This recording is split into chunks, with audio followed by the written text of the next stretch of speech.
is sinking. Our time to act is shrinking, but our activists are linking. Nuclear hot seat. It's the bomb.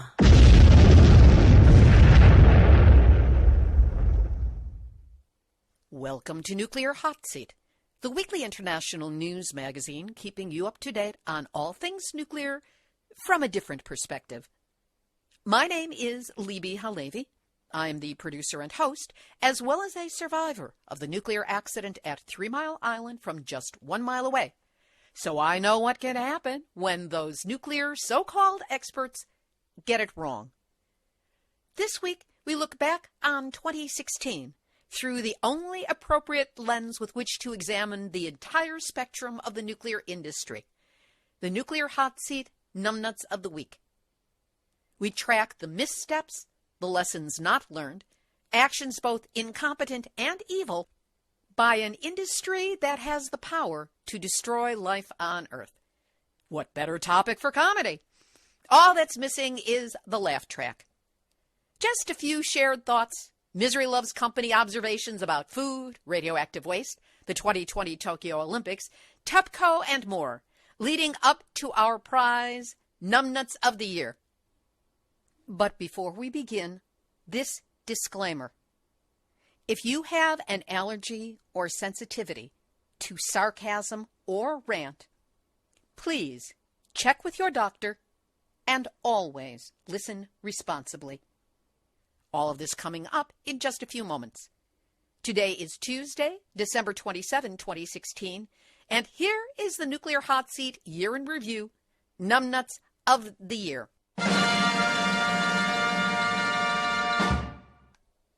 According to the Urban Dictionary, numbnuts is a slang term that is used to depict someone or something that is a constant source of trouble.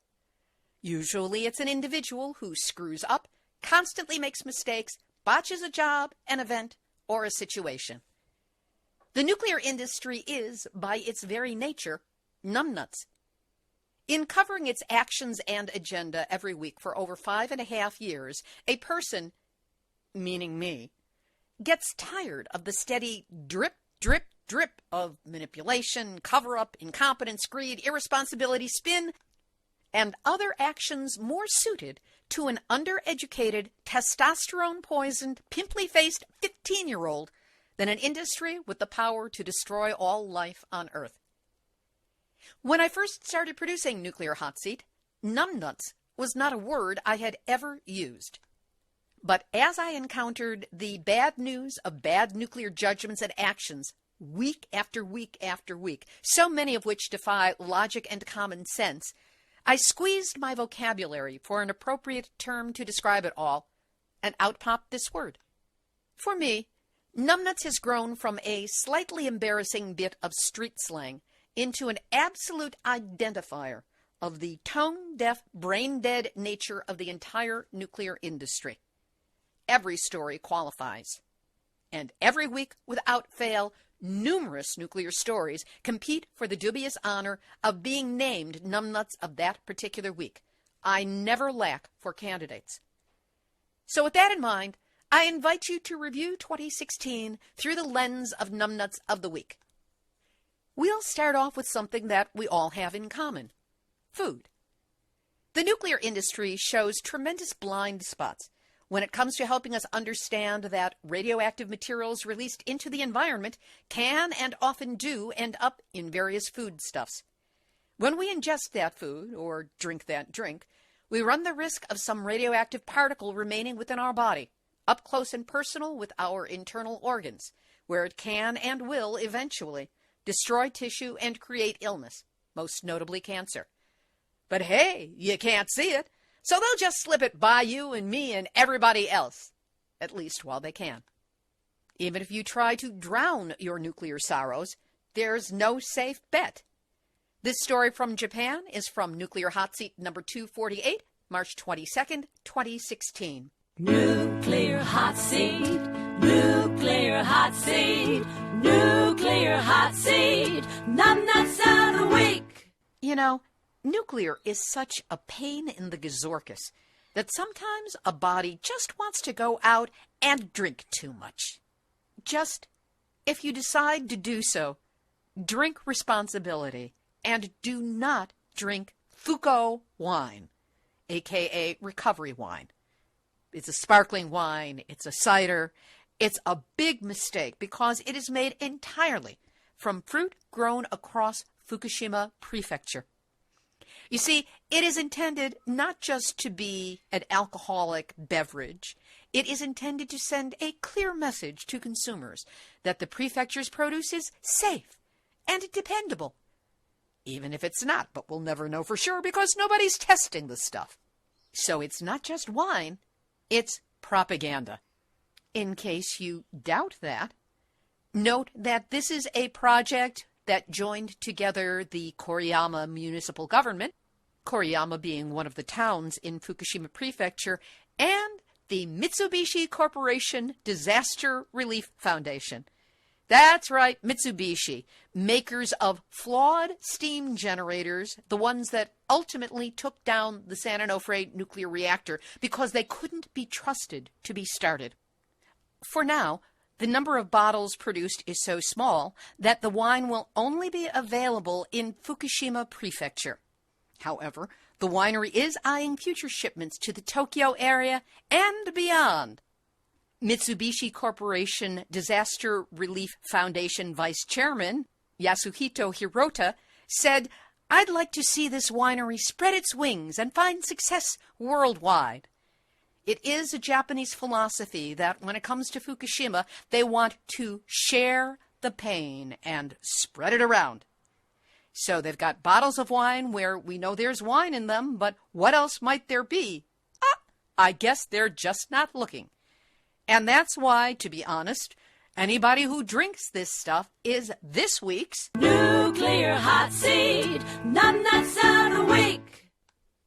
Don't worry, we'll cut down on the theme music from this point on.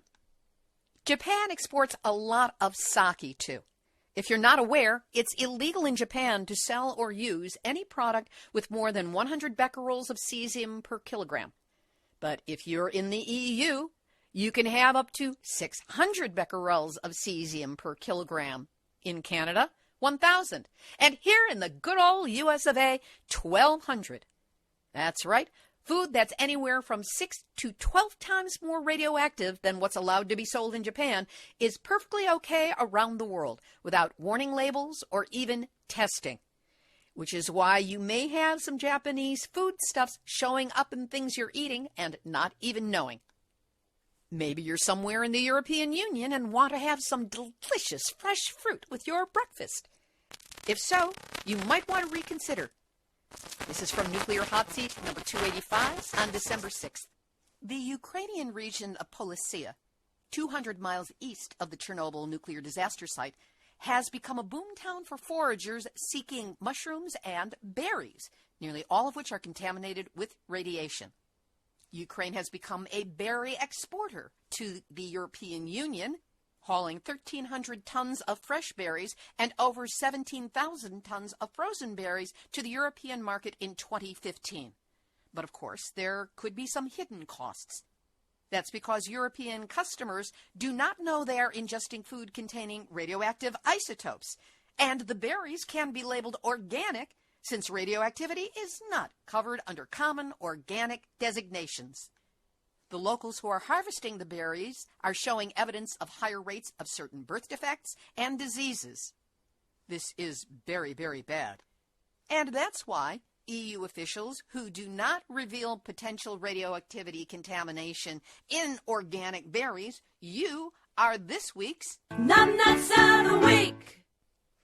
Every nuclear reactor creates a plentiful supply of radioactive waste in its fuel rods, consisting of plutonium, the most deadly element on the planet, which has a half-life of 24,000 years. That's how long it takes for it to become half as lethal as it is to begin with. You'd think with something that dangerous, we'd have figured out that generating more of it is not a good idea, and the gunk we've already created needs to be treated and stored very carefully. To prevent the deadly release, contamination or recontamination of our environment. And each week's Nuclear Hot Seat is an ode to exactly how little long-range or even short-range planning has gone into what to do about rad waste. Some of the actions have been quite, well, you figure out what you want to call it. From Nuclear Hot Seat 272 of September 26, this kick the can down the road from the United Kingdom. Roads around Wick Airport in the United Kingdom will be regularly shut over the next 18 months so nuclear waste can be flown to the United States. No word if it will be going first class or coach. Politicians and activists have warned that flying the material is dangerous, but hey, what do they know? Local Member of Parliament Paul Monaghan described the deal to transport the waste by plane as morally reprehensible. So whoever thought this was a good idea, you are this week's Numnutz of the Week. This shipping of radioactive reactor waste is a holdover, or hangover, from the 1950s Atoms for Peace program, which recognized that nuclear reactors breed weapons-grade plutonium with a byproduct of heat. So let's harness that heat to boil water and create electricity, and have the public pay through their utilities for the military-industrial complex's favorite play toy. Rad waste, as it's sometimes called, was considered a resource, not the toxic problem that it is today, and we didn't want anybody else to have our ball, bat, and third base too, so we wrote into the contract for any country that we gave nuclear reactors to that we would get all of that yummy plutonium-laced waste back. And so they've sent it. Germany, France, and now the UK have all done it. And aren't we Americans lucky that we have so much of it and no safe way to store it and no knowledge of where to put it? But that doesn't stop the world from continuing to ship it back to us. Japan has followed suit. This from Nuclear Hot Seat number 259 on June 6. That shipment of plutonium from Japan, 331 kilograms of plutonium, arrived Monday, June 6th at the South Carolina Savannah River site. This despite objections from the state's governor, Nikki Haley, that South Carolina was being used as a storage dump for these kinds of materials. Well, Nikki, that's because Texas, good old boys with business down in Texas, haven't opened their arms to embrace it yet. Along with the plutonium, a shipment of highly enriched uranium has also been transferred to the Y-12 National Security Complex near Oak Ridge, Tennessee. You know, the Fort Knox for uranium that was successfully broken into in 2012 by an 83-year-old peace activist nun and her two companions. Sister Megan Rice got in using bolt cutters to get through the chain-link fence and a Bible for her prayers. Yeah, there's a whole lot of safety going on at Y-12. But back to that plutonium at the Savannah River site.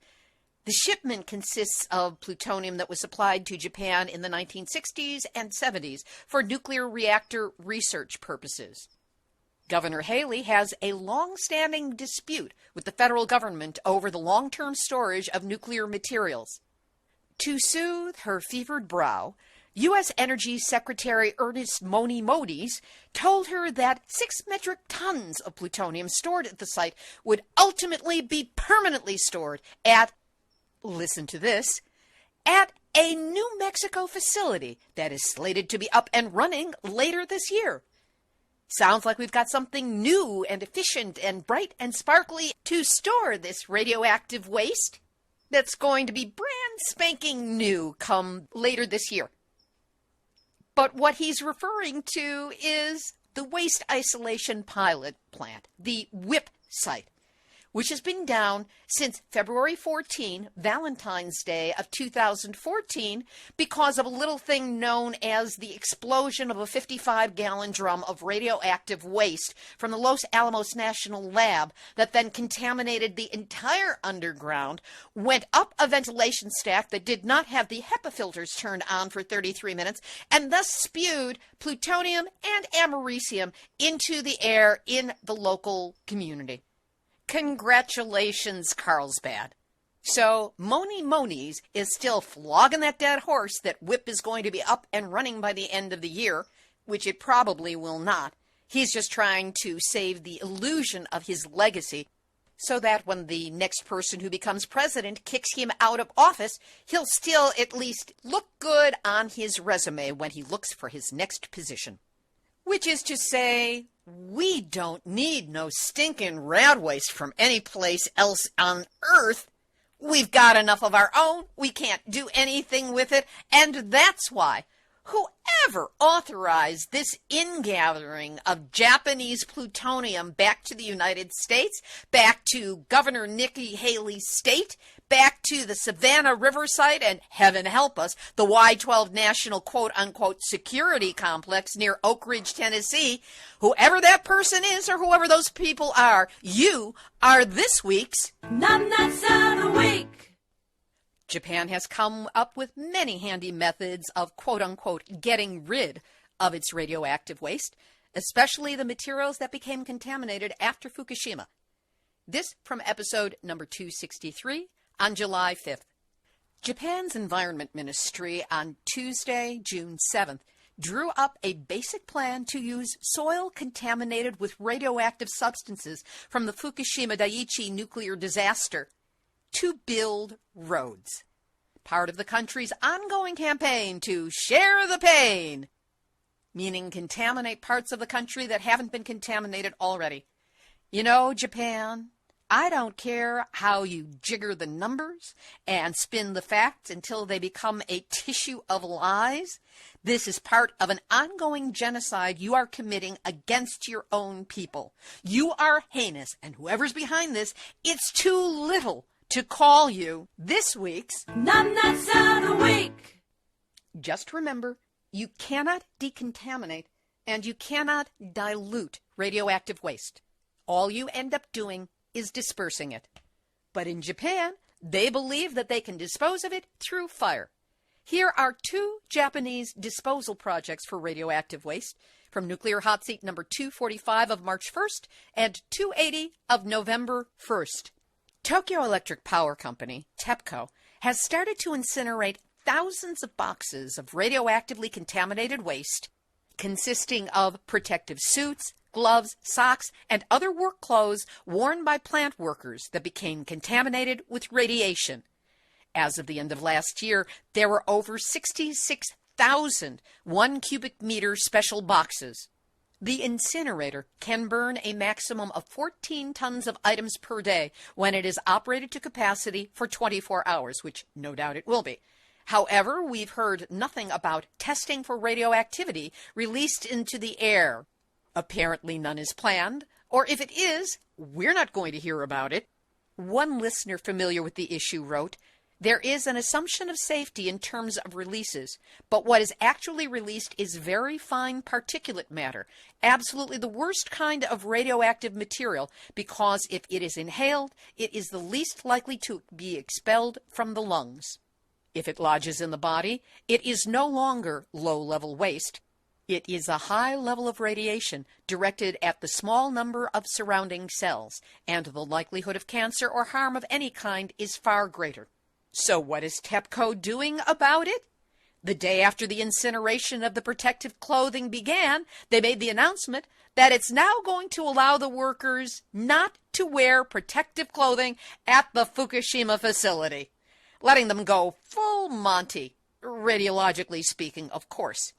It certainly will hold down the amount of radioactive waste that they're going to have to incinerate. So isn't that clever? No. And Japan is turning to a small German company to generate power from timber irradiated by the Fukushima Daiichi nuclear meltdowns. That's right, the lightly irradiated wood, just a mere soupçon for flavor of radiation, will be burned in Fukushima Prefecture to reduce the mass of the wood waste by 99.5%. It shrinks the volume, but not the level of radioactive contamination. In fact, it concentrates that contamination. Company CEO Julian Uhlig admits burning won't destroy radiation, but we can shrink detritus to ash and create a lot of clean power at the same time.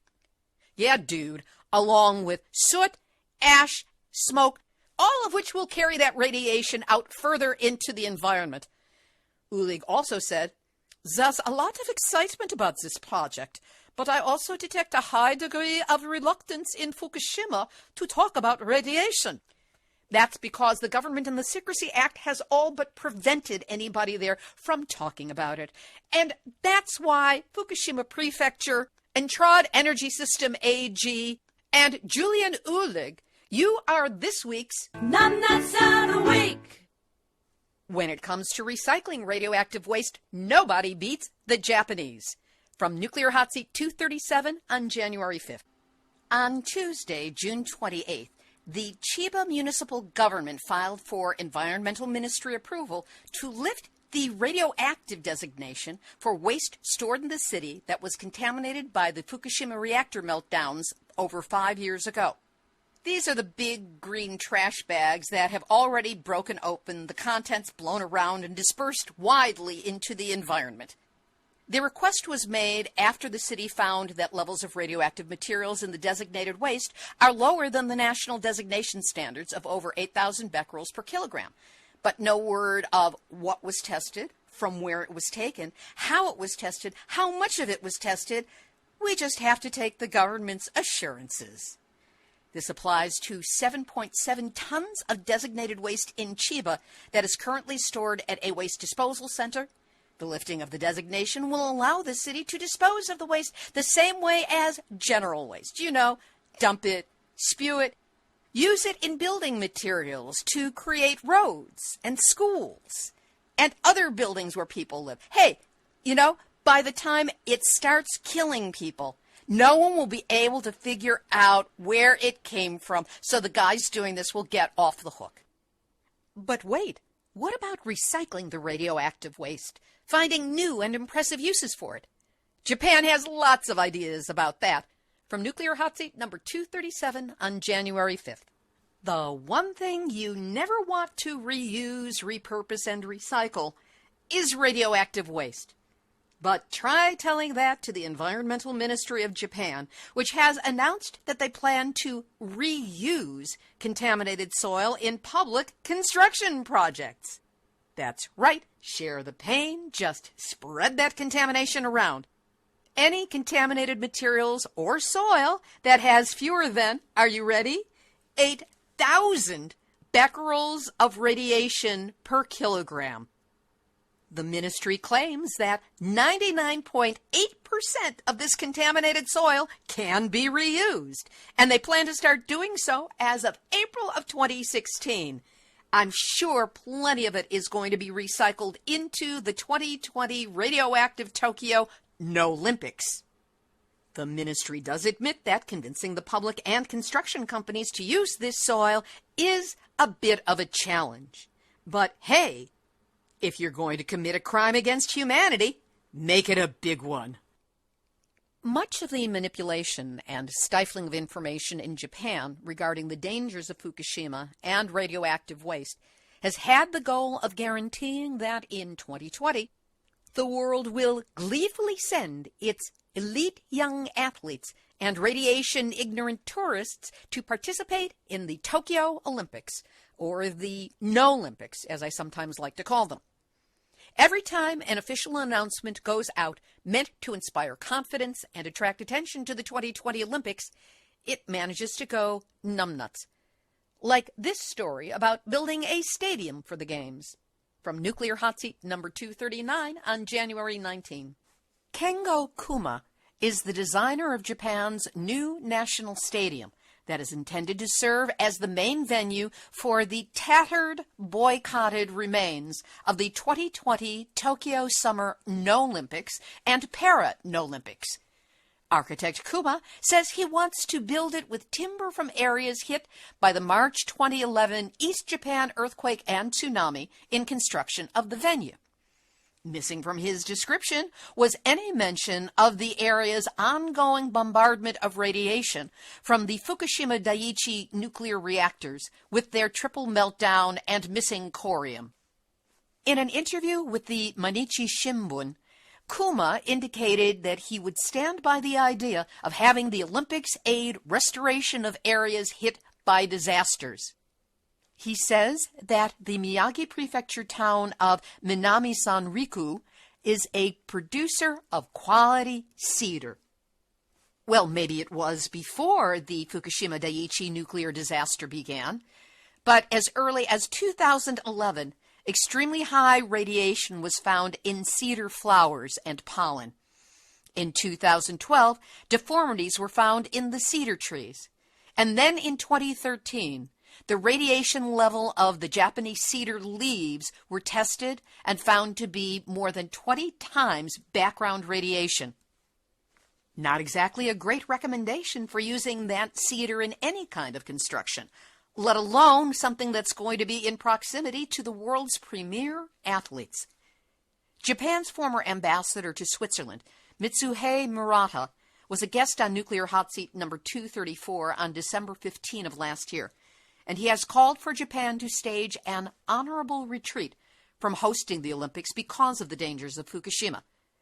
Japan's not exactly listening to former Ambassador Murata, so it looks like this venue will be built with radioactive cedar as a staging area for the world's greatest athletes who don't mind risking early cancers and the inability to genetically parent healthy, long-lived children.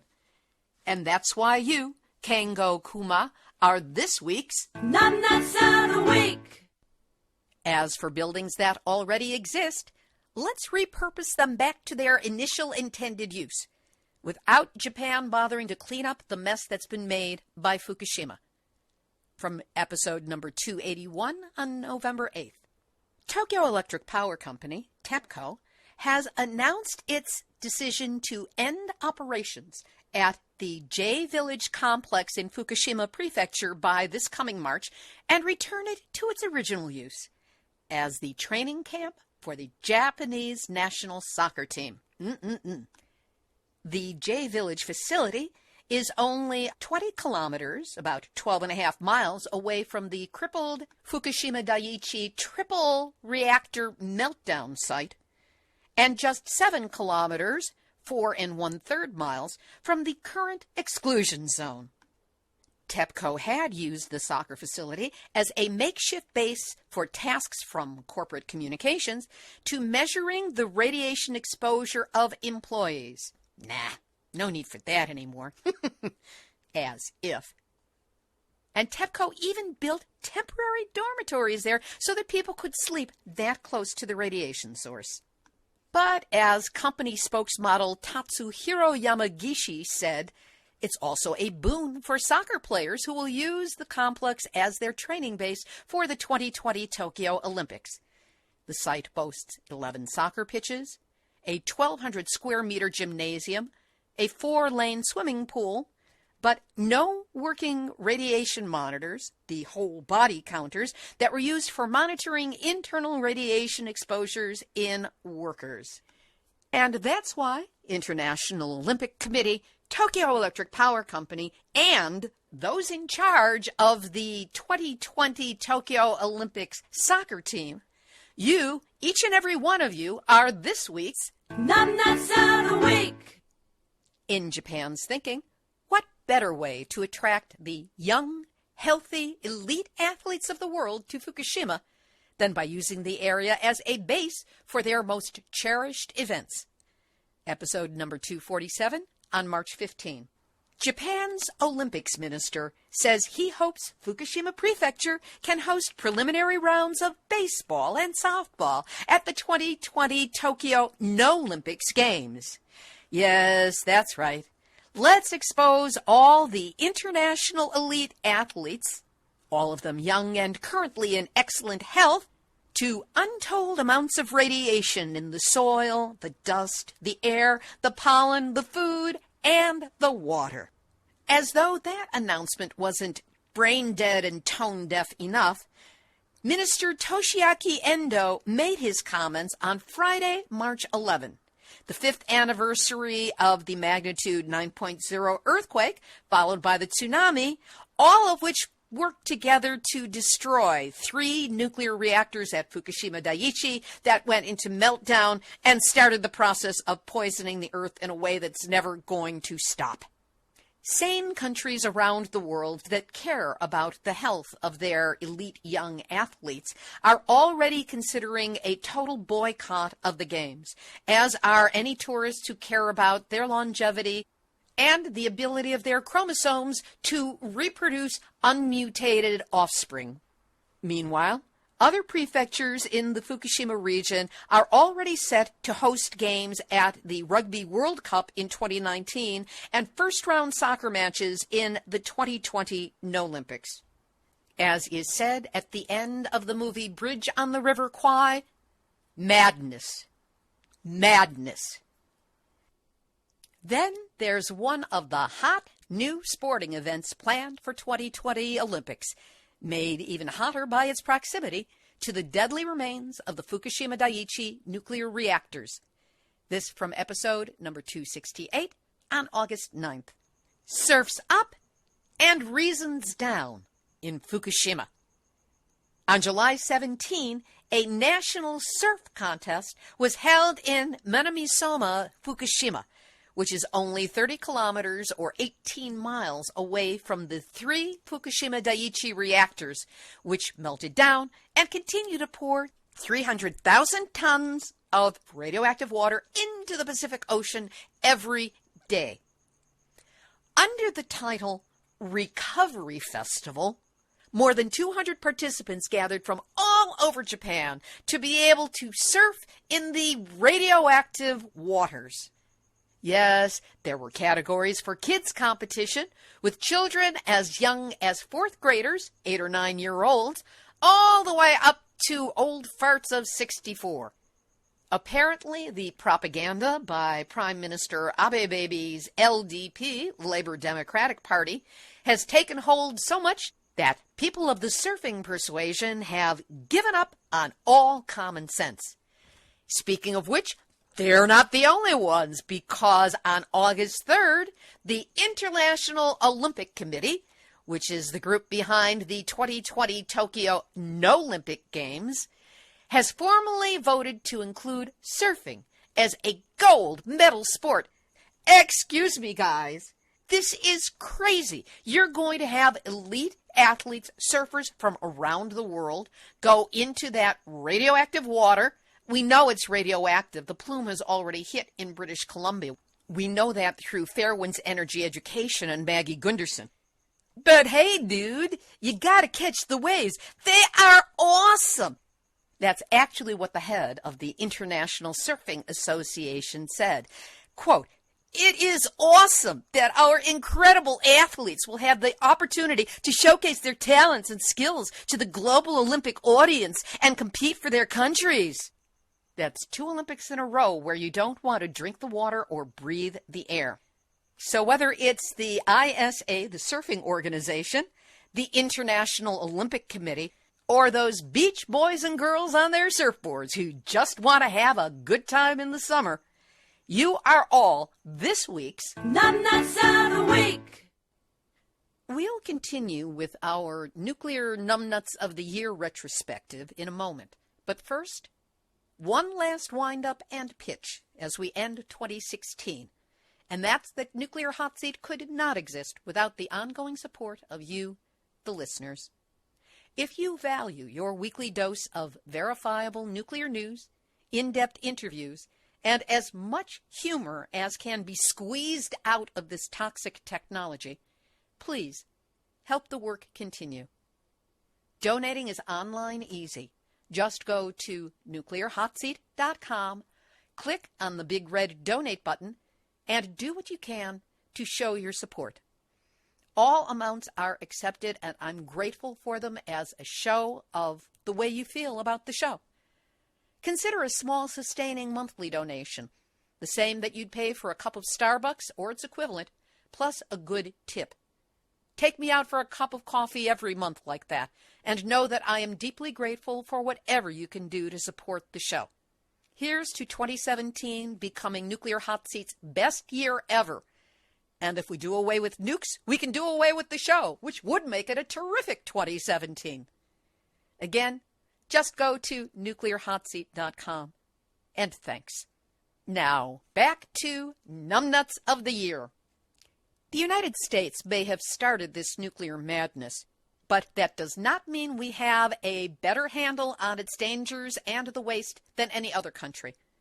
And we can get pretty creative about it, too, when it comes to dealing with our nukes and all their programs.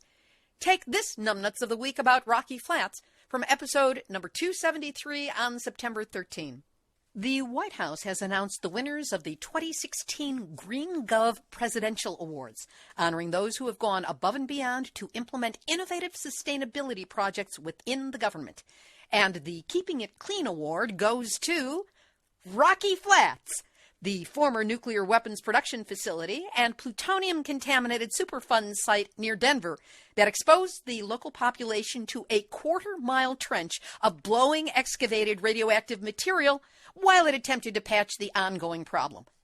The still radioactive location is now used as a wildlife preserve, and a new housing development is there for the gullible and the ignorant. The award is for what's described as an innovative groundwater treatment system that runs on batteries and recharges with, wait for it, solar power. Does anyone else see the irony here? The spin is making me dizzy. And that's why whoever attached the White House name to this boondoggle, you are this week's Numnutz of the Week. Psst! Want to know a creative way to get rid of depleted uranium? The U.S. General Accounting Office has a unique idea. From number 265 on July 19. Undercover inspectors working for the U.S. Government Accountability Office were able to fool the Nuclear Regulatory Commission into granting it licenses to acquire material necessary to build a dirty bomb, a crude yet efficient nuclear device. The GAO established several dummy corporations and did not take steps to make it appear as if these dummy corporations were legitimate businesses. And yet, in one of the 3 test cases, the NRC granted a license to the fake organization, the U.S. Nuclear Regulatory Commission, protecting people and the environment. Not. Radioactive waste, the gift that keeps on giving and giving and giving. Now, do we need supervision of nuclear reactors to keep them safe, or what? Well, leave it to the Nuclear Regulatory Commission to know exactly what they should be doing. Episode number 252 from April 19, cut short by a bit of bronchitis. The top 5 U.S. nuclear power plants where employees made the most allegations about safety problems from 2012 through 2015 are in number 5, Indian Point, number 4, Susquehanna in Pennsylvania, 3, Browns Ferry in Alabama, number 2, Watts Bar in Tennessee, and number 1, Millstone in Connecticut. And with all these nuke problems, the Nuclear Regulatory Commission has announced that it will cut its annual budget by $49 million and eliminate 185 full-time positions over the next 2 years. In case you couldn't guess, that was Numnutz of the Week. Then there's the nuclear industry's disinformation, misinformation, post-truth, call it what it is, propaganda and lies, delivered by giddy stooges. From number 253 on May 10. In a direct affront to the 47-year-old activist group San Luis Obispo Mothers for Peace, which has been fighting against Diablo Canyon's nuclear reactors for all that time, there's a new group that's been formed called Mothers for Nuclear. And who are the mothers? Both just happen to work at Diablo Canyon. Heather Madison and Kristen Zaitz, who have obviously been well coached in their talking points by members of the nuclear industry, are using motherhood and global warning to change the way Californians feel about nuclear power, warning that they must do so before it's too late. Both worry that the Seaside plant could soon close if environmentalists and some state officials get their way. They neglect to mention that the area is surrounded by earthquake faults And if an attempt was made to survey the area and build it these days, it would not pass environmental impact standards because the earthquake faults are so close and are so deep. What makes this so ironic, and I swear I'm not quoting The Onion here, is that Kristen Zeitz has a job that involves studying how well the facility and its equipment can withstand earthquakes, which shows that maybe they're not paying attention to the facts. And in some truly twisted logic, Heather Madison says that one of the reasons that they are creating this group is, quote, if it's coming from the utility, it's not quite as credible as if it's coming from two moms. Two moms who happen to work for the utility. I can understand if someone is motivated to fight, to save their job. But how about saving lives? Saving the future? And how dare you co-opt the concept of mothers and what they stand for in alignment with life to put yourself in alignment with death as represented by nuclear. While they say the company has not contributed funding to Mothers for Peace, they don't mention whether they've had time off, coaching by PR experts, or had access to maybe some help out of their PR department, which got them this hefty article in the San Francisco Chronicle. And in an unveiled threat at the end of the article, Madison said, if Diablo closes and we both lose our jobs, then maybe we'll go become full-time nuclear activists and make sure this doesn't happen elsewhere. And just who might be funding that particular endeavor if push comes to shove. And that is why Judas Goats, Heather Madison, and Kristen Zeitz, you have the honor of becoming this week's Numnutz of the Week. But the fun and games and power trip didn't stop there. The vacation party bus was waiting to pick them up and drive them to Sacramento. Nuclear Hot Seat number 262 on June 28. Amazing what a billionaire can buy. The pro-nuclear workers at Diablo Canyon have been traveling to that meeting at the California Lands Commission in Sacramento, and they're going in style. Chartered air-conditioned bus, 3 meals a day provided, entertainment, Brazilian martial arts lessons, morning yoga and calisthenics, swimming, crafts, campfire, sing-alongs, and s'mores. They call themselves a march, but in order to march, you gotta, well, march. But these guys are getting bused to locations where they then walk for 3.8 miles one day, 2.8 the next, and hey, the last day, 2 whole miles. Oh, man, what a grind. That's not a march. It's a stroll. Trust it from somebody who ran a marathon. They get side trips, lectures, tree climbing, music. Shoot, this is summer camp for adults. Everything fully paid for, including their salaries. No vacation time required. Well, who wouldn't want to demonstrate for nuclear under these conditions? And of course it all ends with, as they so smarmily listed it on their itinerary, pack the room at the Lands Commission meeting. What really hurts is how these deluded ignoramuses don't even understand what they are doing. A statement on their website shows the extent of their ignorance. It reads, "We won't be able to look our future grandchildren in the eyes and tell them that we did all we could to safeguard their future and protect clean energy unless we do." Now that sounds like something that you or I or any one of us would write. Except these people are talking about protecting nuclear. That's their idea of clean energy. And of course, when they talk about grandchildren, they actually expect to have them and that they're healthy. And they do not understand the disproportionate way that women and children, especially girls, and fetuses, and the reproductive system is damaged down to the DNA by nuclear radiation from these bombs and tea kettles. While I never want to be able to say to anybody regarding nuclear, "I told you so," To these smug tools of the 1%, I think it only appropriate that I wish that they would have a choking fit on their s'mores.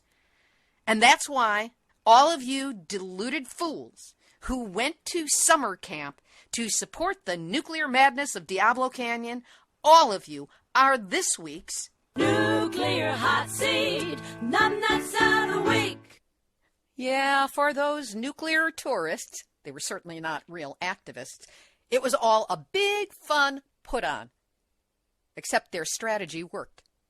The California Coastal Commission gave Diablo Canyon the permit they needed, and now the well-funded, well-trained, as in dog collars, and industry-coached pro-nukers have until 2025, if Diablo Canyon's nukes last that long, to turn it all around and get Pacific Gas and Electric's earthquake-adjacent nuclear reactors license extended for another 20 years. Oy. Meanwhile, speaking on wrong-headed propaganda and its flax, we'll always have James Hansen, here from Nuclear Hotseat number 279 on October 25th.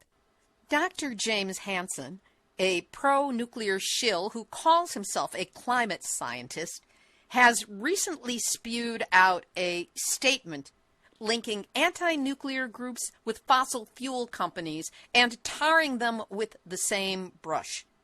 When he calls anti-nuclear groups, quote, enemies of young people, nature, and all the species of creation, one initially thinks the man is out of his mind. But if you're familiar with Nazi-era propaganda tools as practiced by Joseph Goebbels, the Nazi minister of propaganda, you'll recognize the strategy in an instant, and that is accuse the other side of that which you are guilty. So when he refers to nuclear reactors as, quote, the largest source of clean, put that in quotes, clean electricity, and refers to anti-nuclear groups as fringe groups, and urges officials in New York, the Federal Energy Regulatory Commission, and federal courts to reject the pleas of those anti-nuclear fringe groups and move forward with plans to, I gag to say this, protect the environment for our grandchildren and clean air for all of us today, meaning with nukes, and warns that fear-mongering by decrepit, we still move just fine, thank you, but he says decrepit anti-nuclear groups must not be allowed to determine our planet's future. You see what he just did there? He took all of the things that we rightfully call and label and name as the actions of the nuclear industry and throws them around on us. Again, the quote from Joseph Goebbels, accuse the other side of that which you are guilty. And here's the other piece to keep in mind. Goebbels also said, if you tell a lie big enough and keep repeating it, people will eventually come to believe it. Which is how the atrocious lie that nuclear is anything other than the most toxic form of energy ever generated on this planet, and that it is no way clean, green, or sustainable. Well, the waste is sustainable, but the energy certainly is not. And the waste is around for hundreds of thousands of years by the nuclear echo chamber going green, green, green, green, green, green, green. It became a big enough lie that people, even legislators who deserve to know better and be smarter and more aware, have fallen for it. And that's why, James Hansen, you heinous piece of something that I cannot mention on a show that's going to be broadcast, you are definitely this week's Numnutz of the Week. Episode number 264 on July 12th featured a Numnutz of the Week on the 3 worst nuclear reactors in the country and the response of the management of those 3 reactors to safety demands. Well, when safety is the issue, you can always count on the nuclear industry to be short-sighted, if not dead wrong. 3 examples.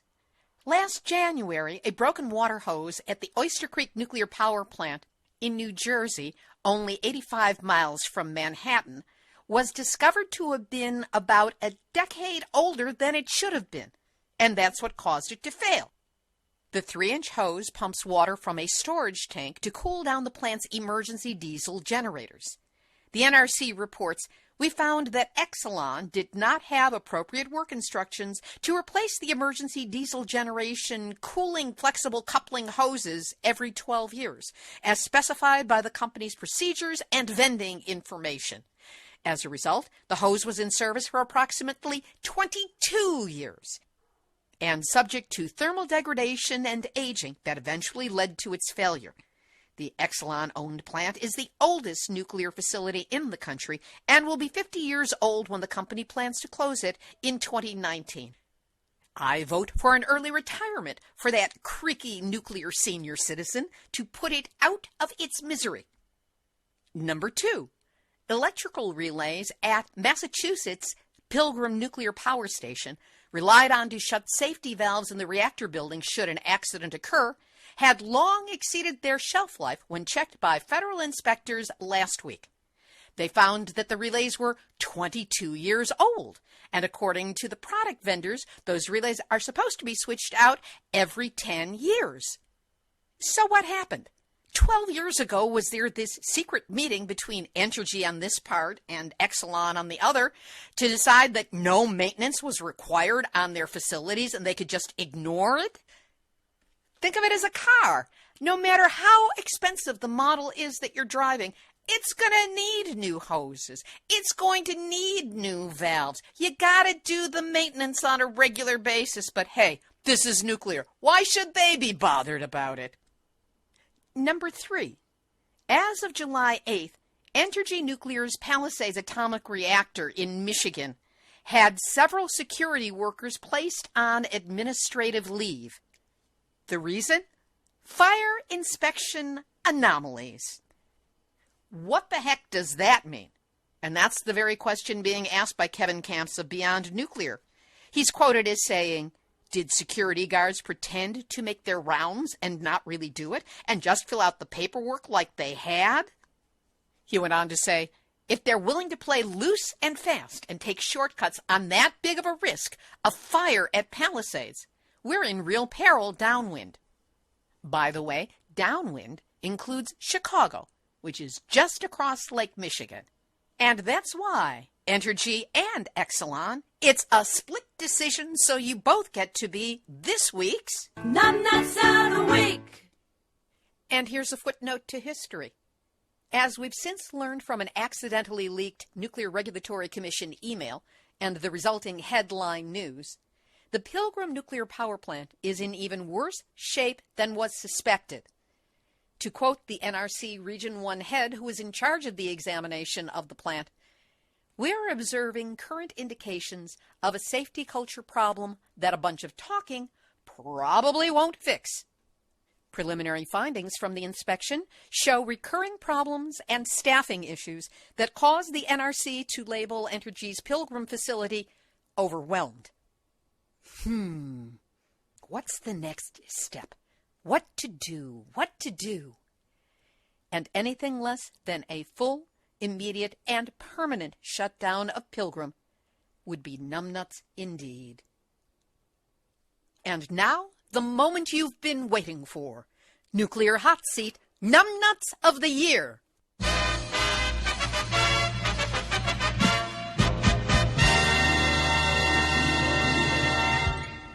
So many choices. And up to a week ago, I thought that I had this one in the bag by giving it for the second year in a row to the entire nuclear industry. Except less than 1 week ago, a man who did not win the popular vote for president in America and who will not be residing in the White House because that's too déclassé for him, not enough guilt, launched the tweet that may launch 1,000 nuclear missiles in the not-so-distant future. Yes, I'm talking about that guy, Donald Trump. In the tweet heard round the world, he blatted out, The United States must greatly strengthen and expand its nuclear capability until such time as the world comes to its senses regarding nukes. At the near-universal response he received of, "Don't touch it, it's evil," which included messages from everyone from Vladimir Putin to Noam Chomsky, 2 days later, Trump then spoke off the air to MSNBC TV host Mika Brzezinski, who said that Trump told her, quote, "Let it be an arms race. We will outmatch them at every pass and outlast them all." Dude, this is not simply an adolescent boy's circle game of my bang's bigger than your bang. Do not confuse arms race with arm wrestling. They are two entirely different things. One is a genuine measure of personal physical brute force, and the other is a path to planetary annihilation. Yes, we all know that you're a bully, and you relish the bully pulpit you've claimed, but while nukes are the ultimate bully club, no one wins a nuclear arms race. It's not a competition. They don't give you medals for whoever strikes first or strikes last. And much of the world has come to its senses regarding nukes. They're against them. You know why? It's simple geology. The Earth is a rock in the middle of a bubble, in the middle of nowhere. What happens on Earth stays on Earth, and especially when it comes to nuclear bombs, what happens in one place to one people happens everywhere to all people. That's because the debris and smoke thrown into the atmosphere by a nuclear explosion blocks out the sun and creates nuclear winter. And despite what you may think, nuclear winter is not the cure for global warming. So, Donnie, step back from the bravado and the braggadocio for just a moment, or you risk being Numnutz of all eternity. Now, if you really want to have that arm wrestling match with Satan in the hopes of taking his place as the biggest, baddest dude of all time, take whatever steps prove necessary to get yourself over to the other side, sooner rather than later, but do it by yourself. And then get on with it as a personal grudge match, you and the devil mano a mano. But please, do not take the planet and all life with you. The fact that you might is why you, Donald John Trump, have come up from behind in the last possible moment to snatch, you should pardon the expression, the Nuclear Hot Seat Numnutz of the Year Award.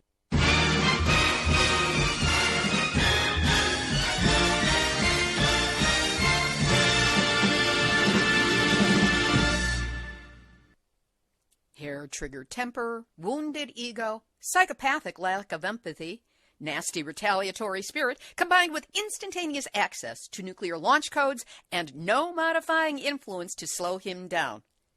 What could go wrong? Well, if I'm still here a year from now, we'll go over it again. This has been Nuclear Hot Seat for Tuesday, December 27, 2016. Theme music written by me, sung by Marilee Weber, musical accompaniment by John Barnard, recorded at Winslow Court Studio in Hollywood. If you have a story lead, a hot tip, or a suggestion of someone to interview, send an email to info@nuclearhotseat.com. We are copyright 2016, Libby Halevi and Heartistry Communications. All rights reserved, but fair use allowed, as long as proper attribution is provided. This is Libby Halevi of Heartistry Communications, the heart of the art of communicating, reminding you to be safe, stay well, keep listening, because information is power and we need our power. So don't go back to sleep, because we are all in the nuclear hot seat. Nuclear hot seat, what are those people thinking? Nuclear hot seat, what have those boys been drinking? Nuclear hot seat, the corium is sinking. Our time to act is shrinking, but our activists are linking. Nuclear